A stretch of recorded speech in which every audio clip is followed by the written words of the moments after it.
All right. This is, you know what? Every time, it's a cord thing. This is a cord thing.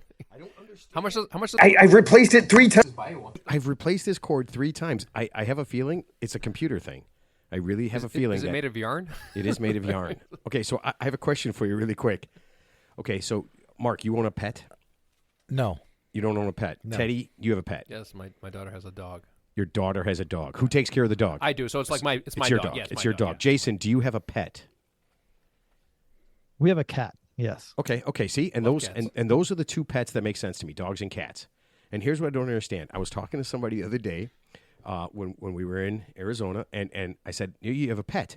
And they said, "I have 2 pets." I said, "What do you have?" They said, "I have a parakeet and a snake." Those aren't pets, right? Yeah, they are. It's very normal. So what? You curl up, watch TV, and you just have the snake jump into your lap. That's and your you just, definition of a pet? Yeah. Something you could snuggle with? Yeah. Jason, do you pet your cat? Oh yeah. Okay. It climbs on us all the time. Yeah. Okay. Do you want a snake, or do birds? I mean, what's the purpose of a bird? I had at a 6-foot red tail boa that slept with me. I did. Wait, and then you broke up with him and got married? He would get out of his. I had him in a 55-gallon tank, and he got to be 6 feet near the end. But he used to get out. I couldn't keep him in there. He would get out, and I'd wake up in the morning, and he's in bed with me all the time. So I had to secure my room because he would get out of the room too. So my mom's like, "You gotta fix this." Wait, you had a 6-foot boa constrictor? He got to be 6 foot. Yeah, they get bigger than that. I mean, he was not. He was probably halfway. That could roam the house. No, he was in my room. Except when he got out. Yeah, he's mostly active at night, so he wasn't. During the day, it wasn't an issue. See, okay, that's insane to me because how do you have a snake as a pet? What do you do with it? You take it for a wiggle, a crawl? I don't know. What do you do with it? My nephew's got a bunch of snakes. I don't know. But what do you do with it? What do you do with a pet that you can't enjoy? Besides, like, look at it and scare people with it. You put it around your neck. I mean, snakes are kind of cool in a way. What about fish? I had fish too. You know, fish. There's another one. Piranhas Fish, are cool. birds. Piranhas are cool. But how are they cool? It's like looking at a painting. You could have a painting I'll of a give piranha. You this. Snakes and fish, but birds you can interact with. I mean, people have birds all the time that they interact with. You know, you can handle birds. Okay. Enjoy their company more than a fish or a snake. Wait, I don't understand this. How can you enjoy? You can't enjoy the company of a fish, a bird, or a snake. Dude, some birds are really cool, like scarlet macaws and African grays. Those are fun. My buddy had an African gray that spoke so well that he fucked with the dogs all the time, and the dogs would listen to him. Like the dog would be in another room, and he would be in the kitchen, and he would say like, it was the dog's name was Rocky. He'd be like, "Rocky, come here, boy." Whistle, and the fucking dog would haul ass into the kitchen. That's actually pretty good. And look around, and then leave, and the bird would do this all day long with him. And he sounded perfect. He talked perfect. I just don't understand how that's fun, though. I mean, after a while, you could just do that with the dog, right? Couldn't you just walk in the other room and call the dog and mess with it? I mean, okay, all right. It was really weird to me because I brought it up, and this person, she was just like, she got all offended. She's like, "Oh, snakes are great pets," and I'm like, "Okay, explain how." And she kind of couldn't. You know, I mean, she didn't get to sleep with it like you did. Yeah. You know, in a fun way. Not that you know. No. That's funny. Okay. We've got birds, but they're chickens. They're not pets. Oh, see, I love chickens. We get yeah. eggs from them. That's smart. Okay, that's not a pet. You're eating that, right? No, I mean, no, yeah. no. Yeah. And we build snake habitat on our property because the garter snakes around here eat the slugs. Yep. So it helps with the garden. It Sure. helps reduce. I want to do that here, actually. Slugs eating the gardens. Yeah. Good idea. You have slugs? But they're wild snakes. Yeah, I do, yeah. There's tons of slugs around here. Yeah, they'll go Minnesota, and they'll eat too. your garden plants. Wow, no way. All right, well, you know what? People don't know where you're from, so I guess I should get started so they know we're like, oh, man, I don't want to go there. It's just all slugs. We got 3 slugs in the room right here. Yeah, no kidding. I tell you what, after all the drinking this weekend, I honestly, I feel like kind of a slug. All right, so Teddy, are you prepared mentally? You know, that's a rhetorical question because, I mean, there's no right answer to that question. So why don't you just... Whoa, are you in a bad mood? It's a little passive-aggressive. No, but are you in a bad mood right now? No, I'm fine. I'm fine.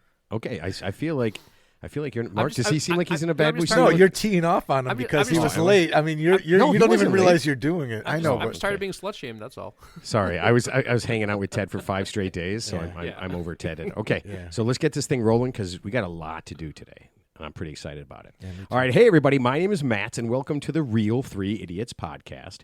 With me, as always, is a man who has gotten lost walking on a golf course. Teddy, you remember that? Yes, I did. I went to the wrong hole. Probably didn't matter. It was probably a max score anyway. But no, it's good. It's good to be back from rainy Arizona. I'm excited about our guest tonight, and I'm looking forward to asking a lot of probing questions. Yeah, and phone off, good.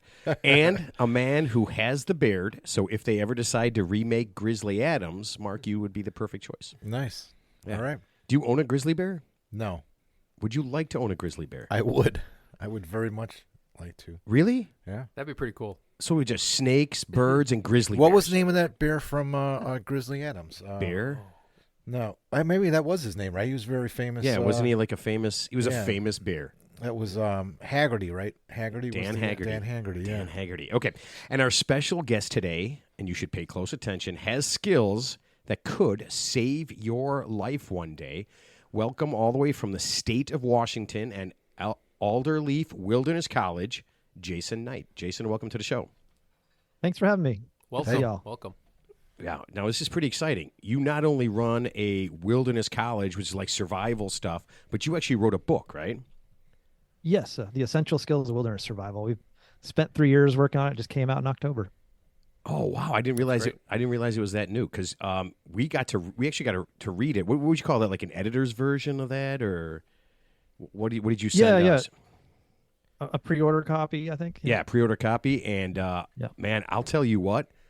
I read through this thing, and I can tell you right now, I know absolutely nothing about. I mean, honestly, up until now, if you'd have put me in the middle of the woods, Teddy, what do you think? Who would last longer, you or me, in the middle of the woods? You know, it's funny. I always give this analogy to people. I said, everybody, we live in this like social hierarchy where, some people are perceived to be more important than others. But if you shaved everybody's head, stripped them down naked, and threw them in the woods, let's see who the best man wins, right? Obviously, you would win because I wouldn't win. But I would say between you and me, that just depends. I mean, Ted, if you and I were naked in the woods, I would lose. I would just volunteer to lose. I do not want to win at all. I would like, Matt, here's a belladonna plant that I think you should eat. And You know what? That's funny because that's one of the things we're going to talk about, plants and stuff that we can eat, which but you shouldn't eat a belladonna because that's poisonous.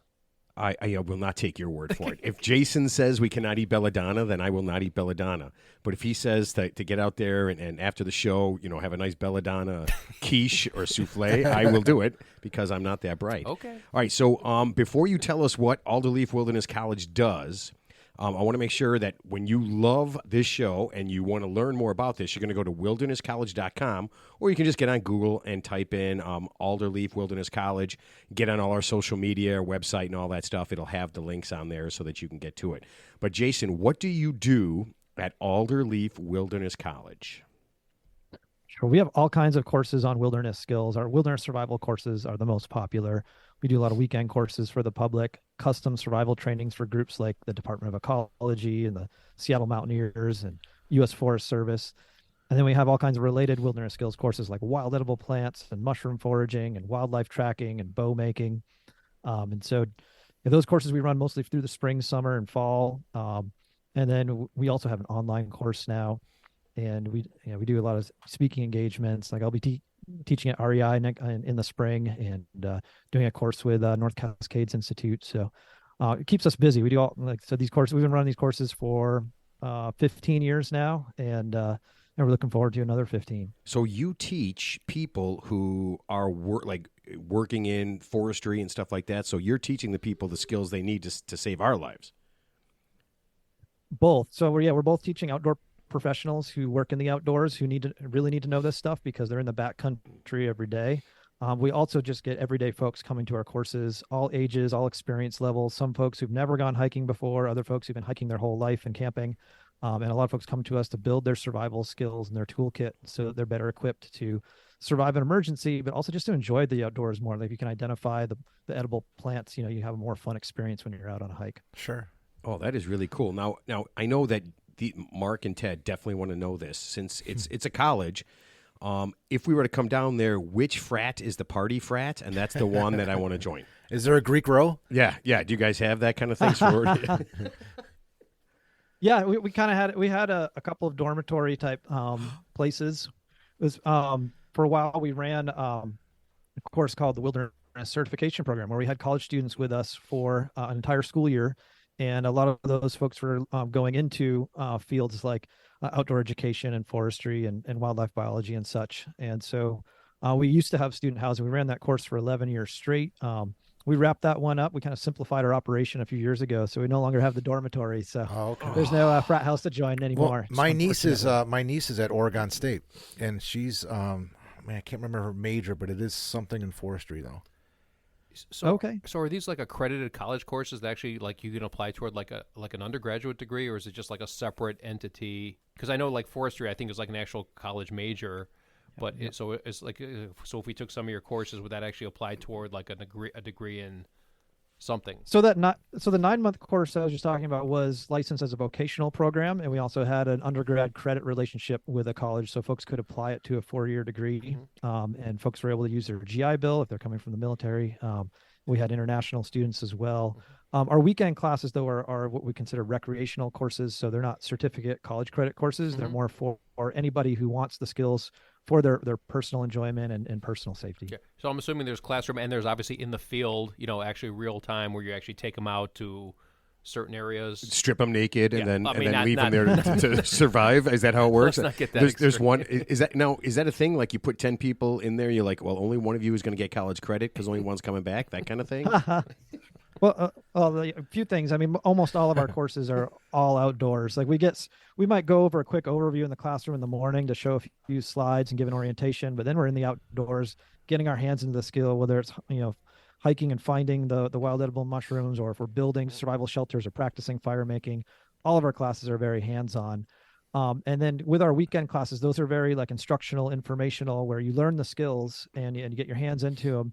But we're not throwing you out to the wolves. With our 9-month program, for when you're with us for a whole school year, we would spend all year teaching the students, have them practice, and then at the end of the school year, we'd do a facilitated survival trip where they're going out into the woods with just the clothes on their back, not naked, just the clothes, but not even no camping gear. Yeah. Well, what's the temperature in those woods, by the way, when you're sending them out there?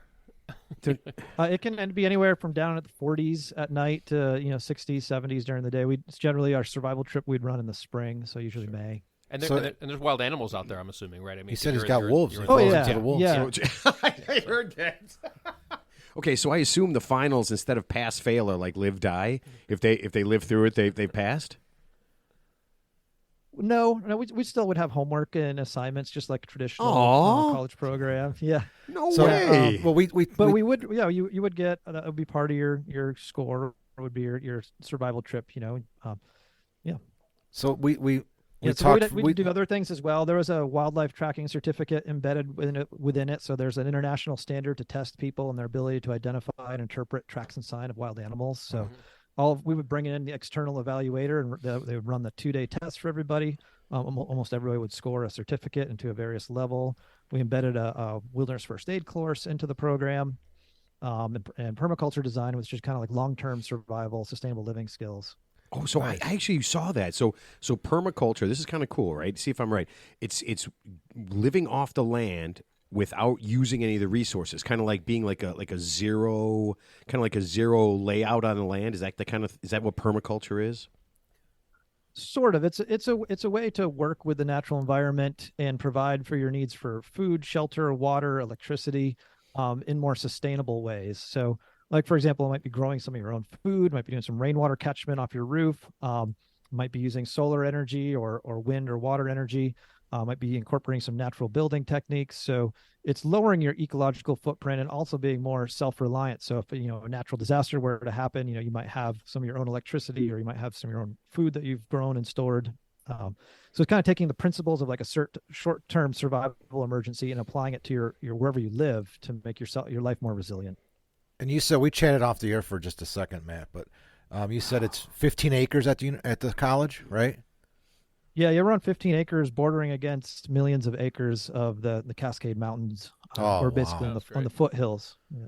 That's a good classroom. Okay, so that's the thing it's the one thing I kept wanting to look and see. So you guys are right there by the Cascade Mountains in Washington.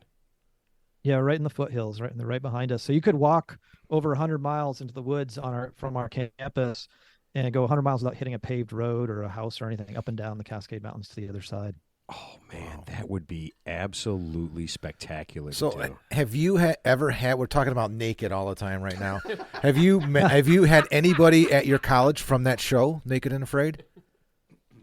Yeah, I've had former students on the Naked and Afraid show. We actually worked with Discovery a couple different times on different shows, and Naked and Afraid was one of them. There was a season where they wanted to allow fans the opportunity to go onto the show. And the thing is, they just want to throw them out there without any training. So one of these fans that had been selected to be on the show, Discovery came out with them and filmed it. And we did some training with them for a couple days on the campus. That's awesome. And then they showed a little bit of our instructor in our campus in like the first, few minutes of the show. So you had to get naked too with them? Nope. No. Okay. So in their practice, they were dressed. Yeah. Oh, okay. Yes. So I remember Yes. I remember the show Survivor. I think actually came out. I want to say 20 years ago because I remember the first guy who won it, and that was like the first time we actually saw on TV. Like they just took a bunch of amateurs. I think they were like sort of like semi-clothed naked, but the same concept. Microphone Ted. They just sort of threw them out there in the woods and just said whoever the best man won. And I think the guy who won, I think his name was Richard something. But this was like 20 years ago. You remember the show Survivor? So did you end up seeing that? Was that like any type of inspiration to you? Because I think that actually predates your starting that college there. Yeah, I got involved in this field before Survivor in the 1990s, and I taught at other survival schools for a decade before starting Alderleaf in 2006. Mm-hmm. But what I was going to say, yeah, Survivor was awesome because it brought a greater awareness to the value of wilderness skills to the general public. Before that, when you told folks you were into wilderness survival, they'd look at you funny and think you were some kind of strange prepper or some odd, Boy Scout or something. And the Survivor show plus the other ones that came out after it, like made I think the larger public realize like, wow, these are really interesting skills that could be valuable, and that it's definitely exploded our field. Like in the 1990s, there's probably 5 to 10 wilderness survival schools in the entire country, and now there's probably 5 to 10 in every state. Wow. across the U.S. So what was like your motivation? Like, did you have like a personal experience that kind of jump started your interest in this, or you just were interested in that for just other reasons? But definitely a combination of things. I always loved the outdoors. I grew up on the edge of a big area of woods to explore, and I had an uncle who would take me hiking and camping, and I was in the Scouts, and then when I was a teenager, I stumbled into some wilderness survival books. Around the same time, I had this experience where we hiked up on this mountain with a friend of mine. Kind of go into detail in my book about it, and we had a near miss. We had a situation where it was summer when we started the hike, but when we got to the top of this mountain, the storm blew in, the hail. I read that. Visibility, we lost the visibility. We couldn't find the trail to get down for a long time. My friend twisted his ankle. And so it was well into darkness, before we were able to I've gone camping like a couple of times. If you don't have any lighting, it is pitch. I mean, you cannot see your hand in front of your face. So we're talking like pitch black if you're just in the middle of. So Ted, you were stuck in the woods one time with your friend, and you may or may not have survived like Jason did. Jason could have died. Yeah. You were the same thing. In the book, you literally say that. That's how you start. Yeah, that's you how were you start lucky to get out of there. But that's what happened to you. You weren't 65. You weren't 65 feet from your from your car, and you could have just if it got really bad, you could have just gone to sleep in your car. I was in a campground probably, but I still couldn't see in front of me. But it's the same concept though. It's the same concept, of course. Yeah, Oh my God, I love that. Okay, so Jason, let's do this. And we'll start it like this. I want to talk about real quick, like things that anybody can have for survival. Okay, and then I'll give you 3 levels of it. And then kind of give me the differences really quick, okay? So first level, say like you're just going out on a very short-term hike for a couple hours, okay? You might be doing something overnight, okay?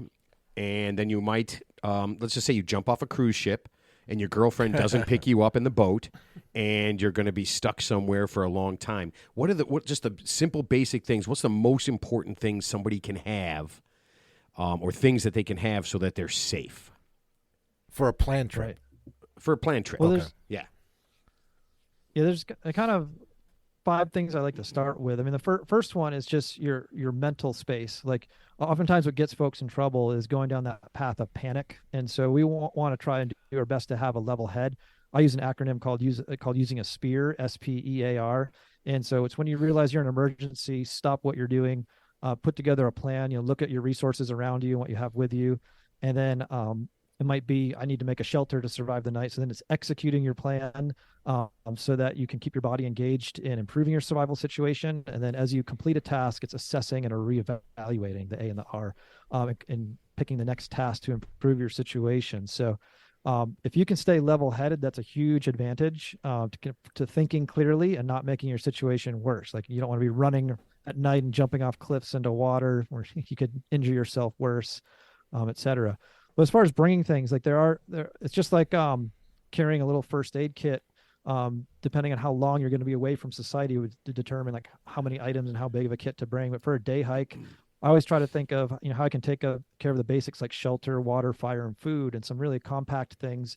You can bring a Mylar space blanket to help with improving your shelter situation. You have to shelter overnight. A lighter is a super simple tool for getting fires going. It can help you warm up, dry out your clothes, even purify water if you can boil your water on top of it.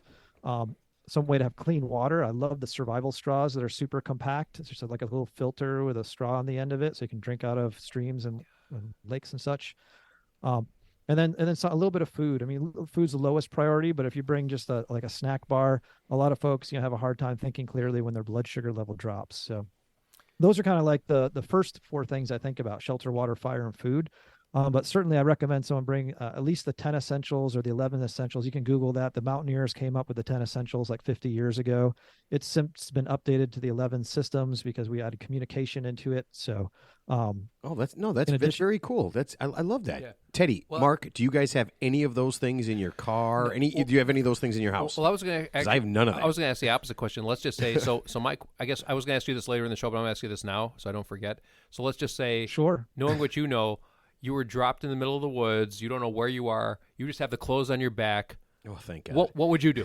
Because that's what I want to know. Because whatever you do, I'm going to do the same thing. So like that's because I'm a novice. I don't know anything about this. So like I just want to know what's the first thing you look for? What's the top 5 things you would do without those essentials that you mentioned? Wait, hold on. earlier? I think what Ted's trying to say is after you're done crying. Like are you're walking around? He's doing the spear thing, right? He's stopping. Yeah, that's the first he's thing making he a said. plan, Yeah, right? yeah. He's Get doing your all head that kind of straight. stuff. But you don't have those amenities, so you don't have that luxury. So what would you do based on just your terrain? Like other than the mental, getting in a good place mentally, what's like the first say top 3 or 5 things you might do? Yeah, the systematic approach is dictated by something we call the rule of 3s in survival. And the rule of 3s basically says you can survive about 3 hours without a regulated body temperature before hypothermia can kill you. You can survive about 3 days without water before dehydration can kill you, and then about 3 weeks before starvation becomes really dangerous. So typically in a survival situation, you want to address your survival needs in that order of shelter, water, and then food. And so the first thing I would do in almost all survival situations, even if it's summer out here, because you can still get hypothermia when it's down in the 60s and 70s at night, is building a shelter. If you're gonna have to be in an emergency and have to spend a night and you don't have any equipment with you, it's building that survival shelter out of sticks and leaves so that your body temperature can stay 98.6. And then if you've got time, start in that same day, it's like starting to work on your water systems. Or if you build your shelter and you stay in it overnight, the next day, then you're starting to think about how can I have water, not just any water, but clean water. So how can I purify the water that I might be pulling out of a creek or lake? So, or Ted, your urine question. Oh yeah, Ted wanted to know He's if infatuated I did about have this. a question. So Yeah. I read, for example, people who are like lost at sea. I've heard them, they drink their own urine, which obviously we don't recommend. But obviously, Wait, how do we not recommend that? I'm saying if your survival depends on it, is that even that could be chapter 4 in Jason's book. Drink somebody's I'm pee saying immediately. These are extreme exables, of course. Don't let me get started on cannibalism yet. Don't let me get started on that. All right, so. No, okay, no. I've got Jason. I've got a question. Say you're out there with 5 or 6 friends, okay, and you guys are lost, okay. Do you eat the fattest guy or do you eat the weakest person? What would be what would be your? Let's just say your plane crashes. You're not a soccer player, but maybe we got a pickleball team. We're a little bit older. We're not going to play soccer. What would be your recommendation? The weakest or the fattest? I mean, ideally, you're not eating anybody because the natural environment's full of food of all kinds in all seasons. Even in winter, there's cambium, inner bark of trees. That's a survival food source. Jason, let me ask you something. You've got a choice between a beautiful leg steak and some bark. I mean, let's think about this. Let's be 100% honest with this. A leg steak to me sounds. I don't even eat meat, but if I had my choice, I'd go leg steak before I went bark. I think I'll take the tree bark. You would go tree bark. I didn't know that was even edible until you just mentioned it, to be quite honest with you. So like with the it's not the outer bark, but the inner bark, the living part that's a gelatinous material that's got a lot of sugars and starches and calories in it. It's the living layer between the dead outer bark and then the wood on the inside of the tree that's also dead. Really? It's that, and you can scrape down to that layer, and that's what bears survive off of it in the spring. I mean, bears can live off of it for a month or two. We'll do fine on it as well. So. Yeah, it's funny because I was actually thinking. So, for example, in the Chicago area, we have deer, which are abundant in the forest reserve area, and I always think, how do they survive? Because they're just out there. I mean, in the dead of winter, they don't migrate. Yeah. I'm like, where are they? They've taken Jason's class. Where are they? They kill a lot of trees eating what he's talking about. Where do they even sleep at night? I mean, because it gets like 20 below zero sometimes here, and it's just amazing Ted, to me. You don't know where a deer sleeps at night? I don't. A deer house. Yeah. Ted, man. Jason's not an animal expert. He's helping us to. No, but I was just actually opining about like, wow, that's amazing that they can survive. I know they're tough, but Well, this is topical because there is a celebrity missing right now. Did you guys hear about that? No, who's missing? There's a guy in California went on a hike 3 days ago and he has not returned yet. Okay, so here go. Right. So, Jason, if you're going on a hike, say you're this guy and you're going on a hike in California, Okay, no. So, what's the first thing you do? So, say you're planning tomorrow morning. You're going to go on a hike. Just, what do you do so you don't end up lost? Yeah, so I always recommend bring a paper map and a compass because a lot of folks, get into survival situations today because they rely on their smartphone, but the smartphones can run out of battery, get out of cell service, they can break. Everything in the world that you can imagine can happen to these things. So bringing a topographic map, a USGS map, which are free, by the way, you can print them out these days, and a compass, and knowing how to use them, it's the best backup to have for navigating and preventing getting lost in the first place. But you always want to tell someone where you're going and when you plan to be out so that search and rescue knows where to find you. And if you do get into an emergency or you get lost, you want to survive in place. Much easier for search and rescue to find you if you're stationary versus if you're wandering all over the place. You could wander far out of your point last seen, and the searchers wouldn't even know to look there. So surviving, staying in place, and waiting for search and rescue to find you. Now, if you stay in one place and nobody finds you within a week, then you're gonna have to navigate your way out because most searches are called off after a week. So you don't want to keep staying in one place after a week. Or if you've not told anyone where you're going, then search and rescue may not know where to go look for you, so you might need to navigate your way out. So a week, 7 days, or 5 days to you? Like, what's a week to you? I'm serious. I don't know, because a week could be 5 days to some people. It could be 7 days to other people. I would do 7. Yeah, a lot of searches, last for about 5 or 6 days. Yeah. So this guy's got 4 days. 4 more days, and then he's a celebrity. They'll be looking. Well, for I mean, him this isn't. Is fun. he big? Is he an A-list celebrity? I don't want to look it up. I mean, I don't remember his name. He's been gone for 3 days. It's not Alec Baldwin, right? Because no. I feel like they're going to look for him and then just lock him up. So he might have run off. Well, this isn't funny, but we always read these stories, every so often about, like, for example, there was a tragic story of a couple and their baby in California. They went hiking. They passed away due to dehydration. There was a woman who went to the Camelback Mountains in Arizona. She ran out of water. And these are like an hour and a half hikes. But I mean, that heat, when that heat gets on you, it's on you quick, and like I said, a heat stroke comes, like, as you know, just like that. So I mean, water obviously is more essential than food, like you mentioned. Letting people know where you are. I think that's the biggest. That's the best advice. Planning is making sure somebody knows where you're going and what you're doing first and foremost, right? Sure. And then making sure you have some basics. Stay on a designated trail if you're going on a hike. I mean, that makes common sense. So. Yeah, and some trailheads let you check in, so you can leave a note for, like, if you're going on especially like a longer camping trip, backpacking trip, you can leave your trip itinerary in with the ranger, so they know where you're going. But bringing those 10 essentials or those 11 systems, they're in my book. They're also online. You can Google the 10 essentials. Those are what you bring. And if you look at the 10 essentials, you can choose what to bring as far as a small or large. Like, it could be as small as a space blanket or it could be as large as like bringing your tent and sleeping bag for a camping trip, or to keep in your car or your bug out bag that you keep at home. But you always want to have those 10 essentials even if you're going on a day hike, because you never know, when an emergency is going to come up. And it's one of those things that everybody should everybody should have some basic survival knowledge, just like we should also have a little bit of first aid knowledge. You never know when the situation is going to come up. You're going to need that knowledge. I've come across somebody having a grand mal seizure that was luckily able to turn over so that they didn't choke, or we've had a student who passed out, and because he hadn't told anyone he was hypoglycemic, but these first aid skills, they come in handy. Folks have heart attacks all the time. It's the survival skills are the same way. You may never use them on yourself, but then you may be able to help a friend or family member or something like that. So if I was let's say I was going on like a 2-hour hike. I mean, nothing all day. I just need to bring the top 3 or 4 things. What would you recommend for like a 2-3 hour hike? Keep asking the same question over and over. Teddy, again. listen to the show. He already talked about it. No, but I just want to hear just because some people don't He know already this. told us. He literally already told us. Well, I want to hear it again because I don't know. I'm on a 2-hour hike in the mountains. It's hot. It's like say 100. It could be 100 degrees. Obviously, water is essential. Mm-hmm. Hat. Maybe. So. Yeah, I always wonder, Jason. I always wonder when we're doing this, how much Ted actually listens to our show. No, I'm listening. I just because most people, realistically, they're not going to bring 10, 11 things because they're not a professional like you. So, I mean, as a novice, we just want to know, like, hey, I'm going on a 2-hour hike. It could be extreme weather. I'm not going like hundreds of miles away, but just in case something happens, top 3, 4 things.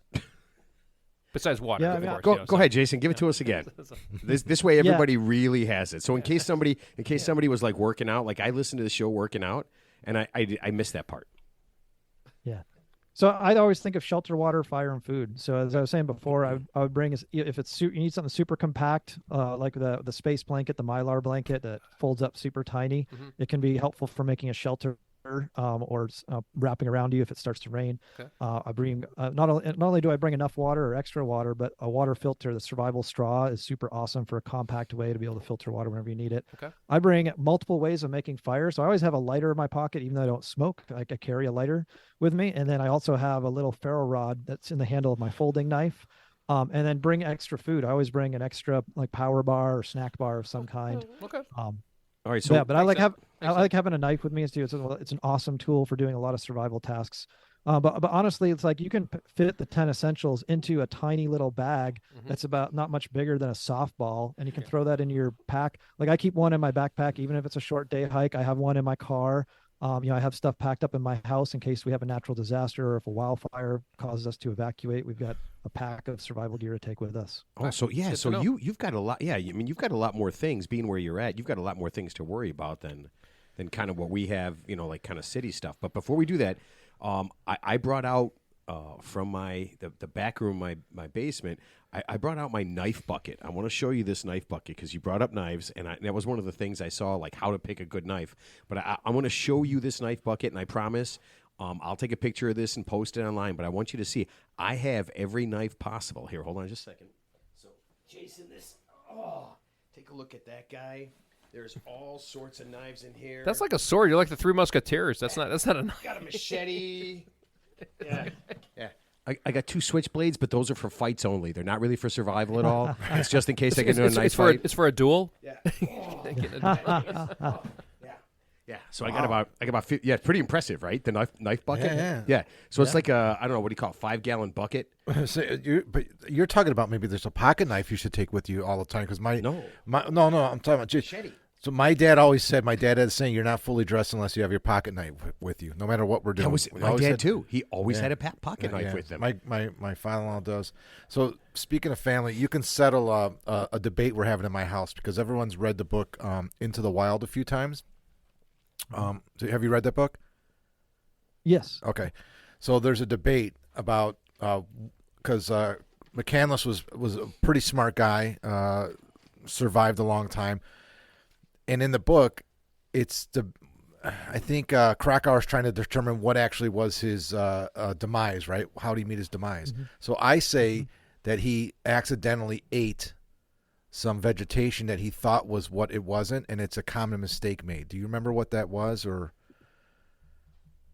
I don't recall the species off the top of my head, but I believe he died from starvation. I don't think he was misidentifying a plant. I think he knew his plants really well, but I don't think he was getting enough nutrition. And I think he slowly starved. And two of the best wild edible plant books out there, written by a fellow named Samuel Thayer. And if you look at I can't remember which one it is. He has two that are really big, thick books on using wild edible plants. But one of them in the introductory chapters, he talks about that situation and how it was actually starvation, that like the plant that Krakauer was theorizing, he wasn't misidentifying it. He just wasn't getting enough nutrition. Okay, yeah, and that's always the debate because they really don't know, right? They think he starved, but they also think he might have ate something that caused him to die. All right, so Okay, I tell you what, Settled. let's stay on books because there's so many good books and movies about people, having to survive and stuff. Okay, so I always think a lot of people have seen it. I think I've seen the movie, but I read the book, The Revenant, where he's it's kind of back in the 1880s or something, 1800s. Yeah, Leonardo DiCaprio, the movie. Yeah. He keeps getting assaulted by the same bear. I don't know, like this bear had it out for him. Well, bears are smart. They right? keep coming back. Okay, right. So let's say a wild animal is stalking you, something like a bear.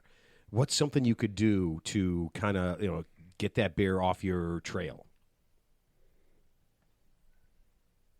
Well, I think if you show that you're a human, you yell at it, throw rocks, act aggressively, make it known that you're not prey, because they're looking for easy prey. So like if you're being stalked by a bear or mountain lion, you don't want to play dead in that situation. You want to fight back. If you believe an animal is a threat, looking at you as potential food.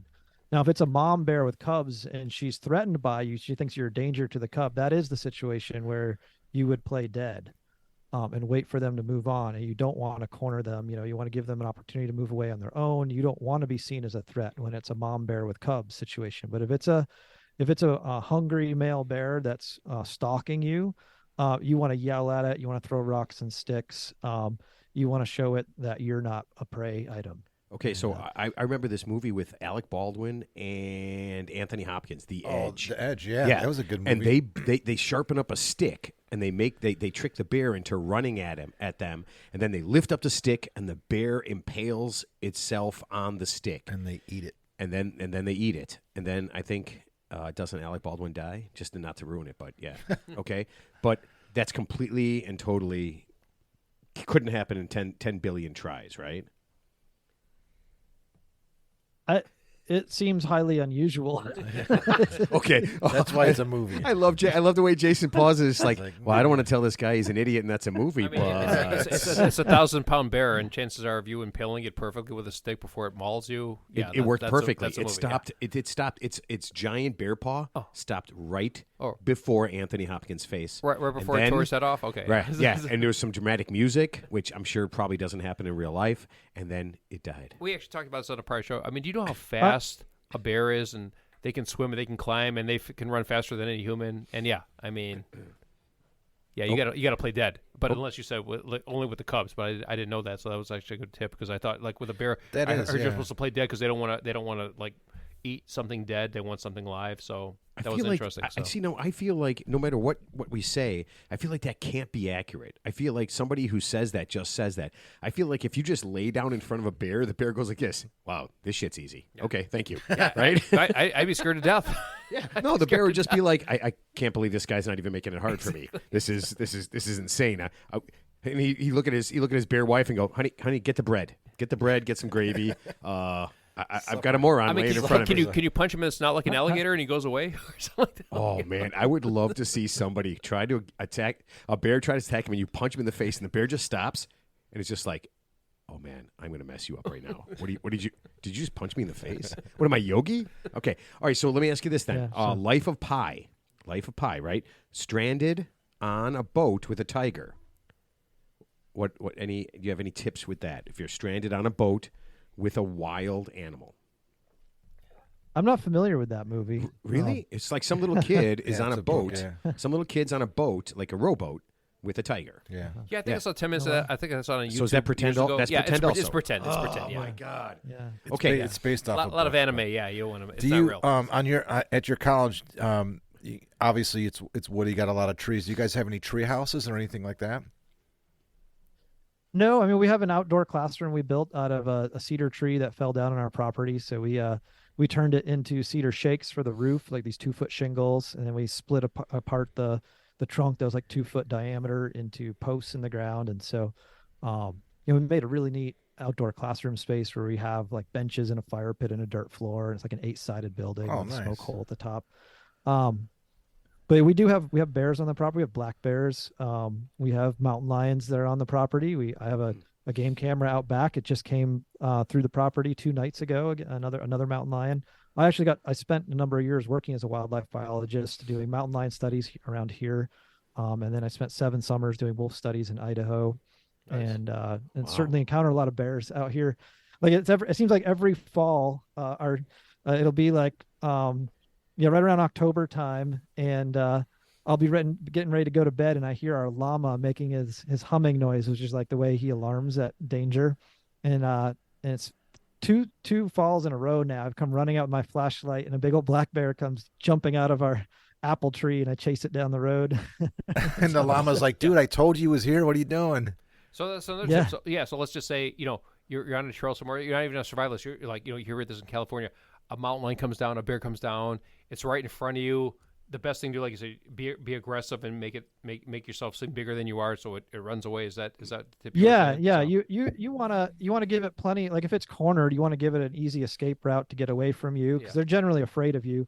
But you want to make yourself look big, wave your arms, yell, throw sticks and rocks. Right. You want to be aggressive towards them. That's appropriate response for mountain lions. And bears will sometimes bluff charge. I've had friends happen to them. When I used to track bears a lot, I would carry a really sturdy walking stick in case I ever needed to bop it on the nose or something. Well, I didn't have any scary situation. I've had friends have to bop a bear on the nose. And I've had friends charged by a grizzly bear. Luckily, it was a bluff charge. But when I've gone to grizzly bear country, like in the Tetons, I carry bear spray, and not in the backpack, but like holstered on my belt, ready to go. That's like a pepper spray, right? Bear spray. Yes. Yeah. Okay. Yes. We have a team of bluffing bears here in Chicago. In fact, they lost 10 in a row. All right. So let me ask you this: are you more likely to live? Let's say you're lost. Are you more likely to make it out? Okay, if you're by yourself or if you're with a group of people. And here's why I'm asking. I know it seems kind of counterintuitive, but if you kind of use your spear technique, right, where you stop and you plan and that kind of thing, does a group of people and like one or two, like if you have like 6 or 7 people, do 1 or 2 people, can they kind of screw this up? I mean, what do you think is kind of like you're more likely to kind of make it out with? Oh, I think it's great to have a group of people, because then you can tackle your challenges together as a group. Like a group shelter for like a few people is much quicker to build than trying to build a warm enough shelter all by yourself. So the shelter making aspect goes a lot faster. And then you can divide and conquer. If you're trying to work on multiple projects, you could have a team working on building a fire or purifying water, and another team looking for food. So you can work together as a team. So now you're talking about society here. I would be more on like Team Ted Bundy. He did pretty good, didn't he? Is he one of the most like famous survivors? No, he's a serial killer. Ted Bundy is a serial killer. Who are we talking about? Yeah, but I mean, he lived out in the woods for how many years? Did he? Who might? Ted Kaczynski. Ted Kaczynski. Holy shit! I'm just you're thinking of the Unabomber. No, I'm sorry. I'm an idiot. Not a true crime. No, seriously, like Ted Kaczynski was an amazing survivalist, right? No, he lived he had a cabin. Yeah, but he lived in the Nebraska. middle of nowhere. Yeah, but he was just nobody recluse. knew where he was a hermit. Right. So here's my question. So how exactly do you build? Like, okay, I don't know anything about anything. I'm in the middle of the woods, and you say build a shelter. How do you build? Like, what do you build it with? How would you build it? Like, I don't know anything. I always get my Psycho Teds mixed up. Yeah, I know 3. I want to build a shelter. How do I do that? Yeah. So normally we're talking about keeping ourselves warm, because hypothermia is usually what we're worried about in North America. Even in the summertime, it gets cold at night. And when you're by yourself, you want to think about a shelter being like a giant mummy sleeping bag, because the mistake of a lot of novices make building a shelter is you build like a roof and you climb inside, and it's just this big open space that's just as cold as the outdoors. Sure. So what you want to do is you find the right spot in the ground, and you have one branch that's a ridge pole above you to form the roof, and then you have side branches coming off called ribbing sticks. Okay. That form the sides. So it's making like a tiny tent just big enough for your body to crawl inside of. Sure. And then you put tons of what we call debris, which could be leaves, pine needles, evergreen boughs, ferns, mosses. anything that creates dead air space and insulation. And so you Right. pile up the debris on the outside to be as tall as you are, as wide as your arm span, and you pack the inside full of debris. And then when you crawl in, you leave a little tiny door that you just crawl in feet first. You want to be sure that you're crawling on top of the leaves so they're underneath you also as a mattress. If you're sleeping against the ground, the cold ground will sap all your heat out. Mm-hmm. So you want to be like a squirrel in a nest, essentially. Like you're crawling into this giant mummy sleeping bag, feet first, and you leave a little bit of opening to get fresh air. But that leaves and debris will insulate you just like a sleeping bag insulates you. A sleeping bag works efficiently enough where a few inches of insulation keeps you warm, whereas the natural materials, you need 3 feet of material to keep you warm on a cold night. You know, it's funny you should mention that because, like for example, even like when you sleep at home, like let's say you're like, you know, in a colder space, you have like a thinner blanket, you put it over your head and you kind of breathe into the blanket so it creates like a natural heat. I mean, we've all done it before. That's called, but what you mean, you kind of like It's called insulate a yourself. Dutch oven. Ted. yeah, I was going to say, you're Dutch ovening yourself, Teddy. Insulate yourself like almost like a mummy. Like you're just it's really close, but you just keep the heat, even though it's cold out there and there's no heating source. Yeah, it's kind of the same concept. So I understand what you're saying. Jason, the reason Ted says that is because he sleeps in the basement most of the time. Yeah, he's been kind of relegated. But if Ted, it's called a man cave, by the way, Jason. It's called a man cave. If the 3 of us got lost, Ted's shelter would be, we would dig his shelter. we would dig his You shelter. would be a here. nice hole. Why are you guys It'd be a digging? really- We're fucking digging where you're going, Ted. Yeah, We're digging your really shelter nice- so No, but we Matt don't and I want- can continue the trip. Yeah. You stay here. Yeah, but we want to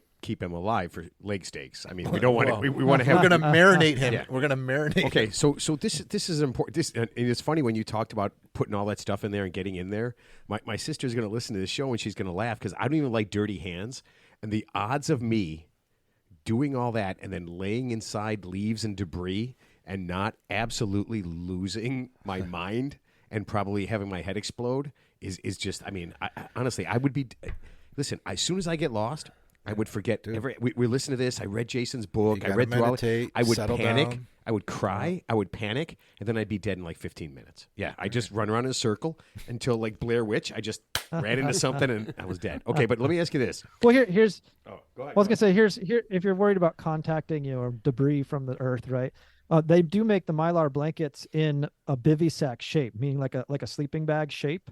So you could use one of those inside the debris shelter so that you can only be contacting the Mylar blanket and not any of the debris. You know, the other thing that some folks do is they'll take a little bit of like punky wood and get it smoldering for the coals from the fire, put that on the inside of the shelter to kind of smoke out any potential bugs that could be in the debris. Oh my God, I didn't even think of that. God.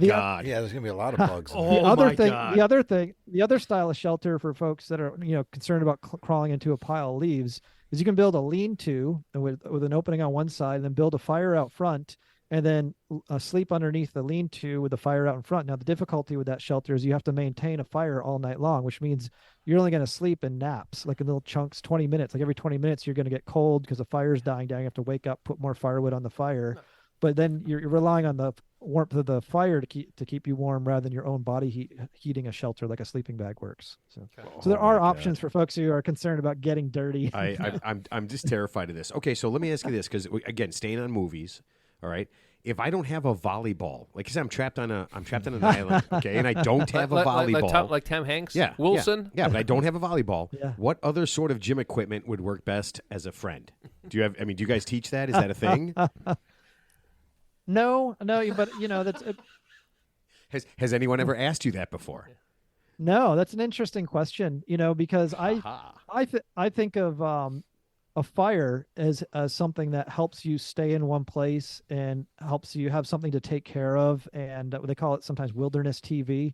That it provides a level of entertainment, and so that's why I always recommend having multiple ways of making fire. Because if you can build a fire, it makes your spot where you're surviving in place feel like a little bit of like gives a sense of place or home where you can stay there. You're like, I've got this fire, it's keeping me warm. Maybe I'm cooking my food, purifying my water.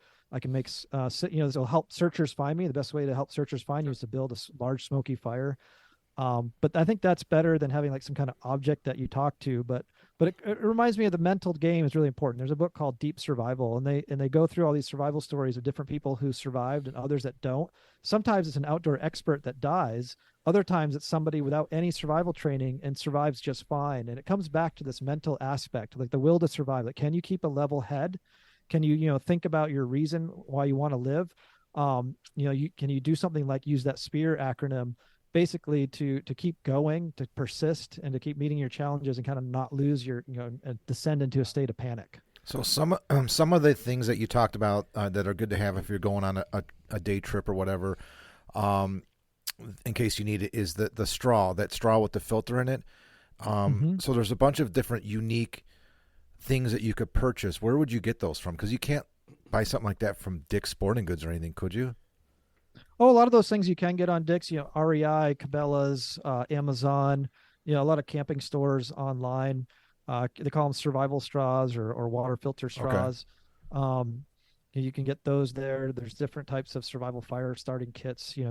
It's there's a lot of interesting stuff on the market. There's ferro rods, which is like the modern version of flint and steel, where a ferro rod has these metal components that help you create a spark when you strike carbon steel against it. But then what helps to go with that is tinder material, like dry, fluffy, dead material that will catch a spark and help you turn it into flame.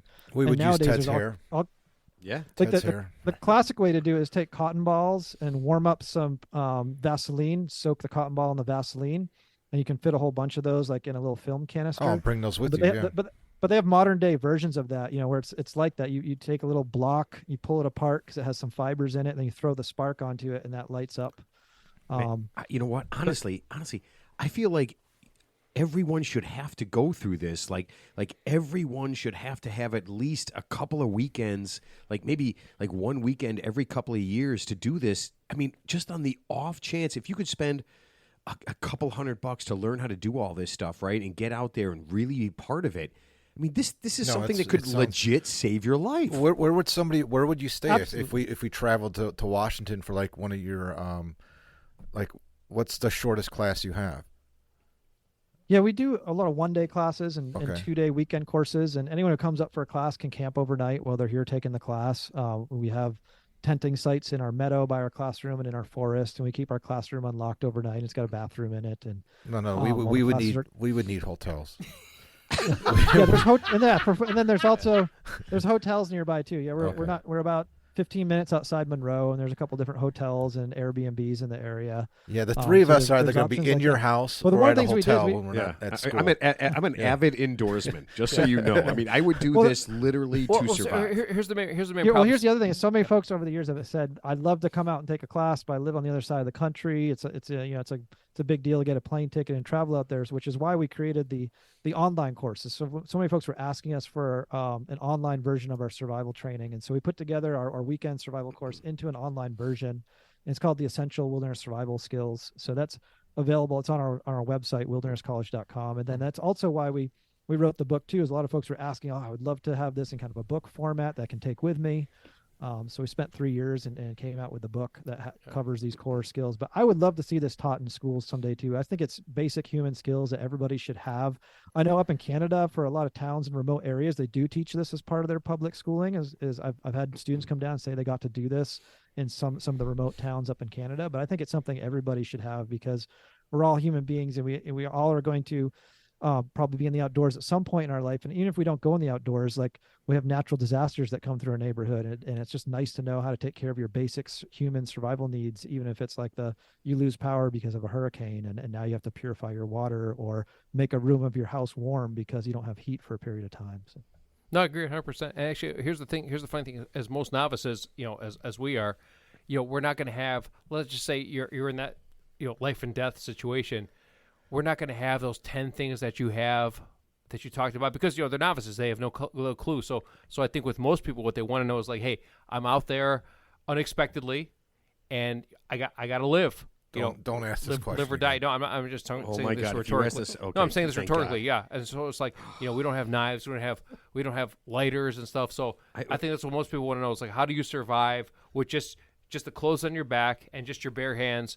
That's what most people, I think, want to know, because, like I said, we're not pros. We're not pros like you, Ted. Yes. I think the key is this. The key is what Jason is saying is, you could go out and probably spend less than $100 and have the 10 survive. I mean, way less than $100. No, Yeah. I agree. I agree. But I'm saying, and you can have those things in your No, car but most or in peop- your yeah, house. but most people I mean, I don't even are have not- those things in my house. most No, people and have- that's yeah. they're not We gonna- should all have No, those but things with us. that's a Yeah. valid point. That's what Yeah. my book is about. It's about how Yeah. to do it without gear, because most I get- survival situations, they're It's, they're defined. it's unexpected. It's unexpected. Like you don't plan on Yeah. being in a life or death situation. Then you're there, and then My sister's gonna be so mad what, right So now. what are you gonna do when you're just like out? Like I said, my plan is I'm gonna go on an hour hike. I'm gonna come back. I'm gonna go to I'm gonna go to a nice restaurant. I'm gonna have a nice steak dinner. And now I'm just stuck and I have nothing. That's what people want to know. That's what people want to know. So yeah. Right, and that's what we cover in the book, and I'll talk about that. It's about like gear is great, but most survival situations start because you didn't expect to be in it. You and didn't have expect nothing. it exactly. And so we go over shelters you can build from just sticks and leaves or whatever you find in the forest. We go over friction fire, which is how to make fire by rubbing sticks together. And there's lots of different ways you can make friction fire. They're all difficult, but the least difficult one is one called the bow drill method.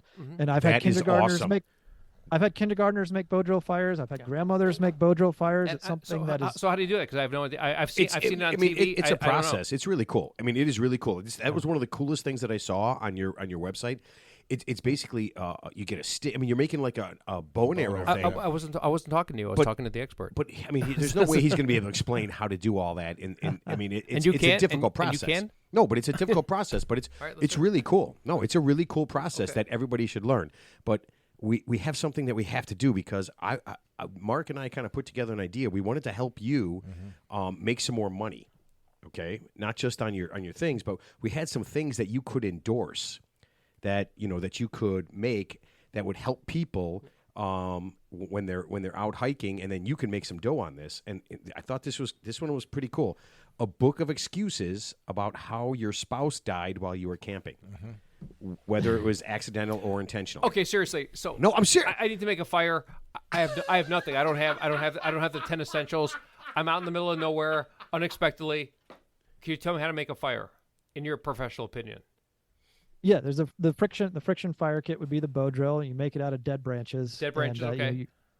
You carve up a fireboard, a spindle, a handhold, and make a bow. And you'd use your shoestring or a piece of string that you had with you, or a rootlet of a tree, or fiber from a plant you harvest. And it creates a way to spin the spindle on the fireboard. So you're like doing that. That That would be the nobody hand can see drill. that, bro. That would be Yeah, the hand okay. drill. Okay. You're spinning it with the bow, moving the bow. The string is wrapped around the spindle of your bow. You're Okay. moving the bow back and forth, and it creates enough friction and heat to create dust, and that dust gets to 600 degrees, and it turns into an ember, which you can Okay. then put into a tinder bundle like shredded grasses and barks, and blow it into flame and get your fire going. Gotcha. Okay. Yeah, and then same with water. Like once you get the fire going, you can heat up rocks and boil water that you collected from a creek to kill all the microorganisms in it. And then there's basic wild edibles that everybody can learn how to utilize. There's parts of grasses that are edible. There's edible barks on evergreen trees. Cattails grow in almost every wetland across North America, and they're an edible plant that you can eat. Oh, those are any edible? time of year. Cattails? Yeah, cattails. So What would you the roots eat? are edible year round. Okay. The shoots are edible in the springtime. The flower heads, while they're still green, are edible. They actually taste really good if you steam them and put some salt and butter on them. Once they turn brown, they're not edible anymore. Those little they look like sausages, brown sausages. Right, in the yeah. wetland, We smoke but them. once they turn brown, they're a great additive to tinder bundles because they're flammable. And then the stalks you can also use like for friction fire Sure, for yeah. the hand drill method.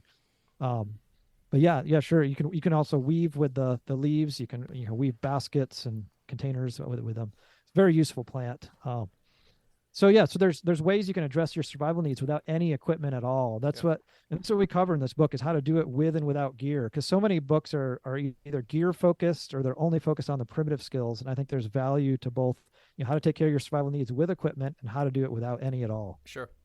Yeah, I'm telling you, man. Some of the stuff that you guys have in that book is. It's just mind blowing. Like I would never in 1,000 years, come up with that. But I love that even that's that little bit.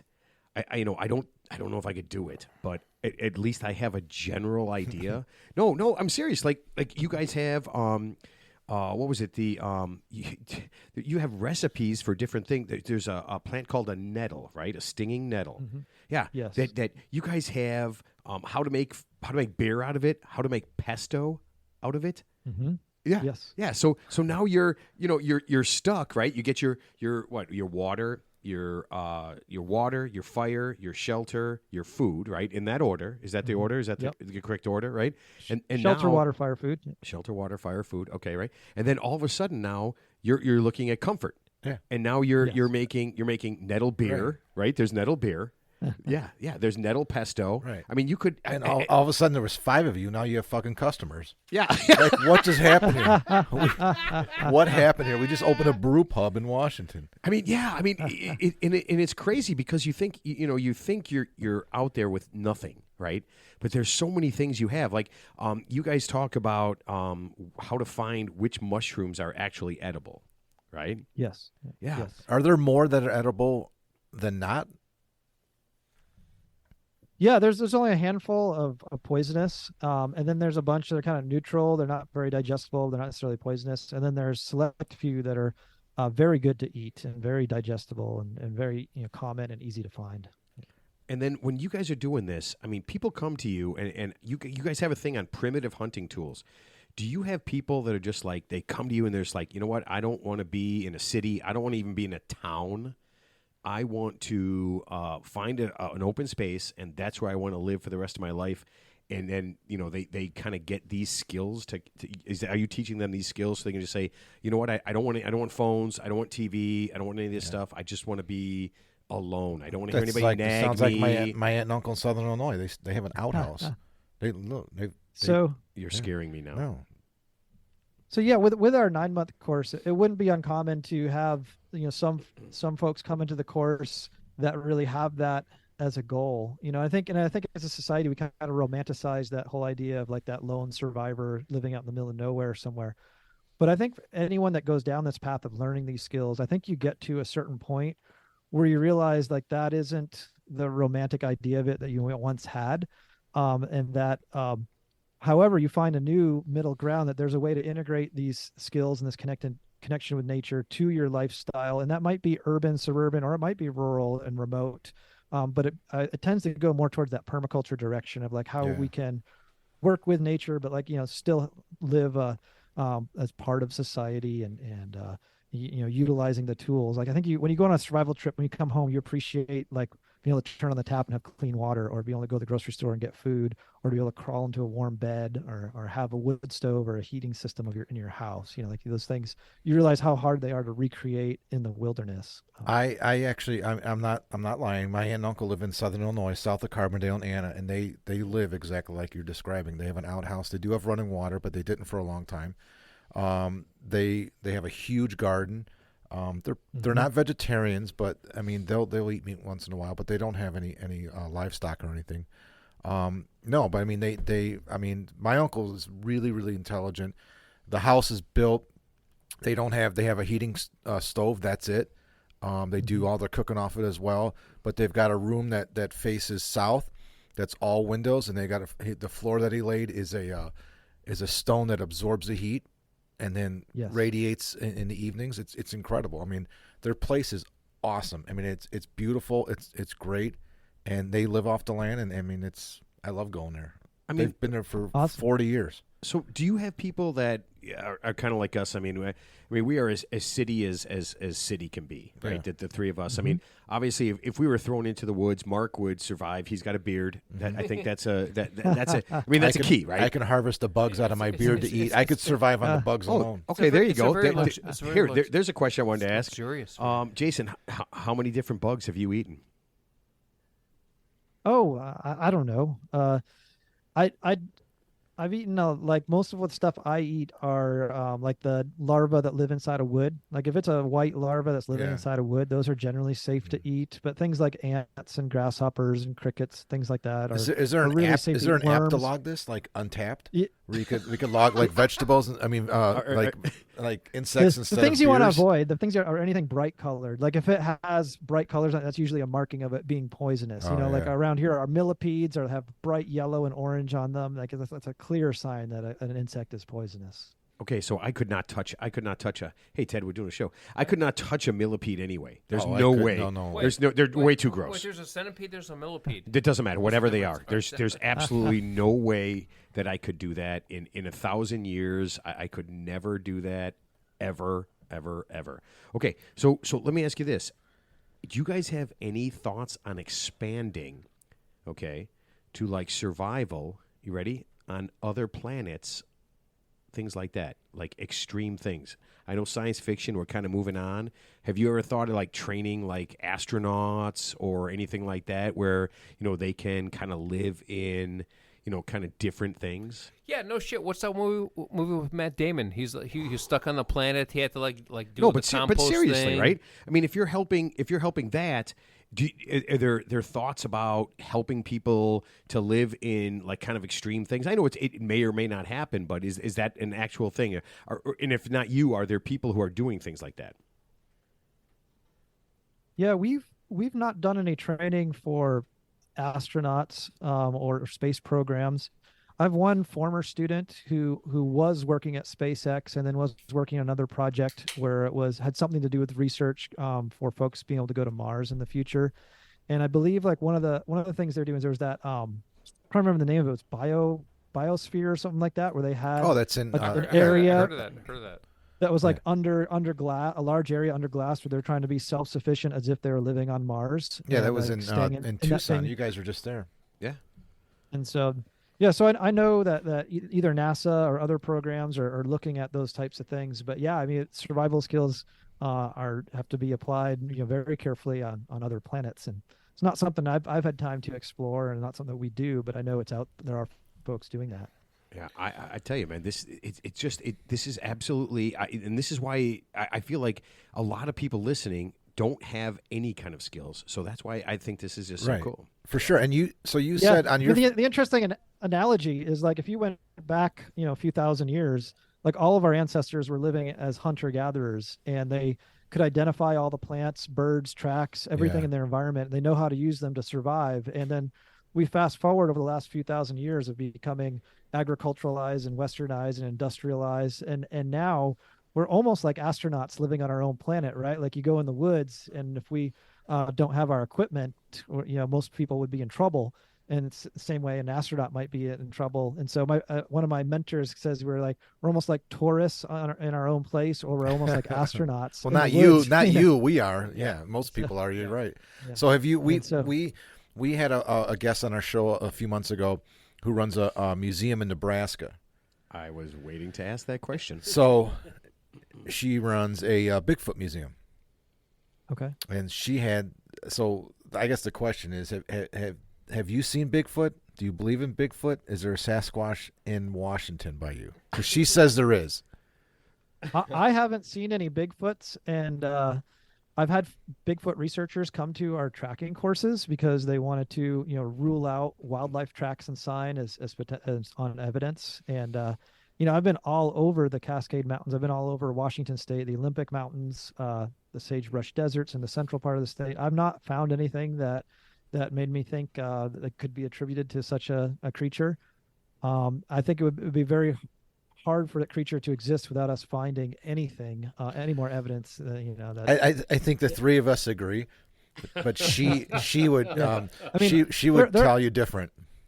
there are some like really hard to detect low density creatures that do live in the Cascades. Like we have a handful of grizzly bears in North Cascades. We have a handful of wolverines, and they are super hard to find and detect. Yet I have friends working on research projects where they do go into these remote locations. They do find their sign. They do document it. They do create live traps. They create camera traps to photograph them. And so we've been able to. A friend of mine has been able to document wolverines in the North Cascades. But it's like finding a needle in a haystack. Sure, There's yeah. like maybe like 5 or 10 animals over hundreds and thousands of square miles of land. Which, to the average person, like you'd never be able to find any evidence of it. Yet, we can find evidence of these super rare carnivores. Same with wolves. Like wolves have started to return to Washington State over the last 10, 15 years. And one of my friends who took trekking classes from me actually was one of the first people to detect wolves in Washington. He found their tracks in scat, and then they were able to capture photographs of them with placing game cameras in the right place. So Oh, that's crazy. there's very good trackers in the world, right? Because tracking was a dying art in North America. There wasn't a lot of people practicing it. And then we were lucky about 15 years ago, or 17 now, to start exchanging information with trackers from South Africa. There's still a really strong lineage of being good at identifying, interpreting tracks, following footprints, and subtle sign to find animals. And they trained North American trackers on it. The whole system for certifying, evaluating, and certifying trackers called Cyber Tracker evaluations. And so now it's helped rejuvenate tracking in North America. And so we are doing better and better at detecting rare animals, and it's helping with like conservation projects with endangered species. But so no, I think but no Bigfoot. with all the people that are out, Right, working I on know. these Isn't projects, that if there was a great? Bigfoot, we would find. But I guarantee. But if after all this is going on, if you stuck one of those Bigfoot people in that group, you would find there would be a Bigfoot. So have you been to other have you been to all the different continents, doing like kind of camping or whatever? Have you been everywhere? No, I've been a lot of places in North America, but I've not very well traveled to other continents. Just Canada, Wow. Say again? So Canada. Yeah, I've been up to Canada. Yeah, I've taught classes That's up there close, as well. So is that a thing where like? I mean, is that kind of like I don't know, like a bucket list? But is part of what you want to do, like going somewhere, maybe dropping off into, Zimbabwe or dropping off in Siberia, Something or like what something bear, like that? like what bear does, right? I don't Yeah, watch that stuff because it's too scary. I've got friends down in South Africa, so that's on my bucket list to get out with them. I've had friends who've worked in Kruger National Park, and friends who've worked with Bushmen who were still hunting and gathering up until a couple decades ago. So it's on my bucket list to connect up with those friends down in South Africa and spend some time in the bush and in Kruger. And then I have distant family in Scandinavia and Finland specifically. So hopefully going to be making it out to that area part of the world soon as well. Well, that's awesome. We're hoping to get to Iceland. Yeah, we have a friend that runs Nice. a penis museum in Iceland. Yeah. Thordor. No, it's serious. It's a real place. Yeah. And so we're hoping to get to we're hoping to get around, but yeah, that's actually our goal is to kind of in all honesty is to kind of roll through America and visit all the different people that we've talked to. Not Nebraska though. We're not no, going there. No, we're going everywhere. But yeah, to go to all the different places and just kind of experience all the different things that we've talked about because it's kind of exciting. I think it's kind of cool. Absolutely. That sounds fun. There's so many amazing places to see across the country. I was fortunate to, spend a lot of time up in the Rockies in Idaho, and spent time in California doing some wildlife work. And then I grew up in New England, so spent a lot of time up there. And so there's a lot of beautiful outdoor spaces to check out, especially here in Washington with like Mount Rainier and the Olympics and like record-breaking trees and the Pacific Coast. So out you here grew is you grew sad. up on the East Coast? Yeah, I grew up in Massachusetts. Oh, that's crazy. So you've been to both. Wow. Okay. Yeah. So how different? I mean, Maine in the woods and Yeah. Washington in the woods, is it pretty similar? They're both, mixed, mixed forest, northern forest. They have a mixture of deciduous and coniferous trees. And out here, the mountains are higher. The rivers everything's bigger. The trees are taller. The rivers are bigger.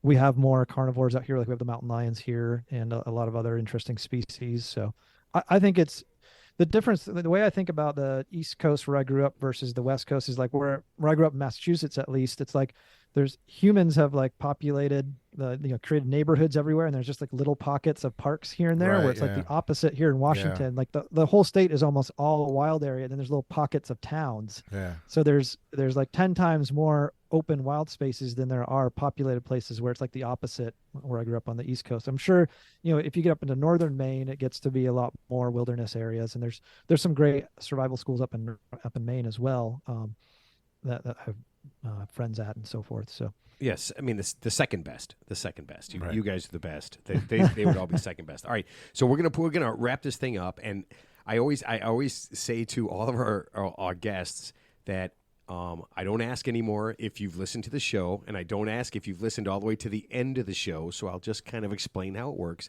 At the end, we always kind of give our last thoughts, but we never make our guests go first. Okay, so you do not have to worry about that.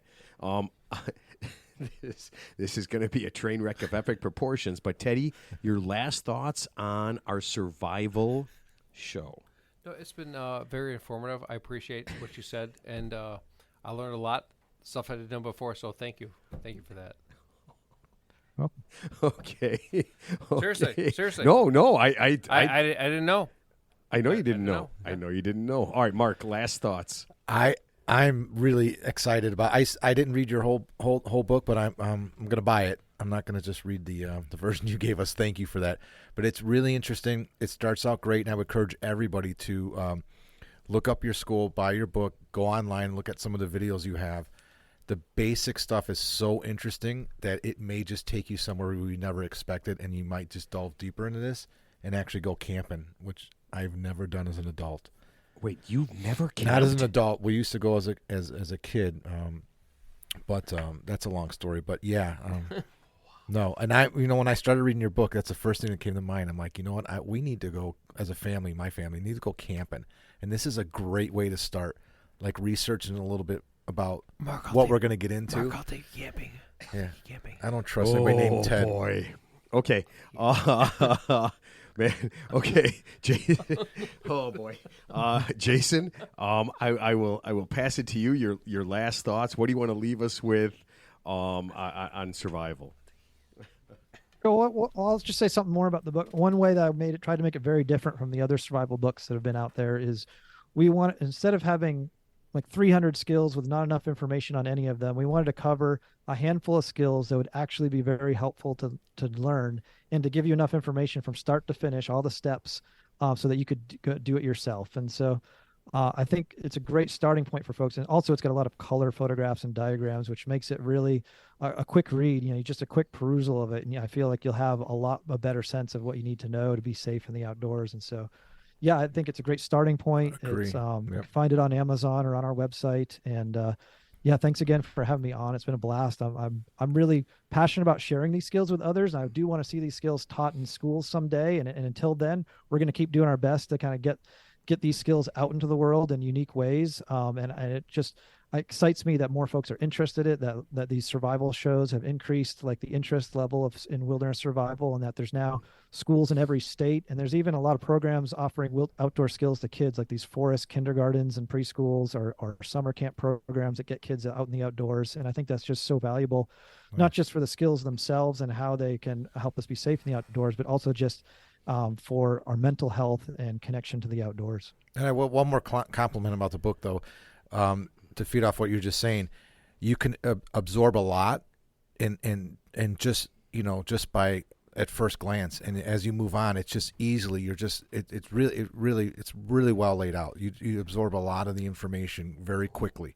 And grasp it very quickly the way it progresses. It's well done. Yeah, you know what? And the funny thing is water, shelter, fire, food, right?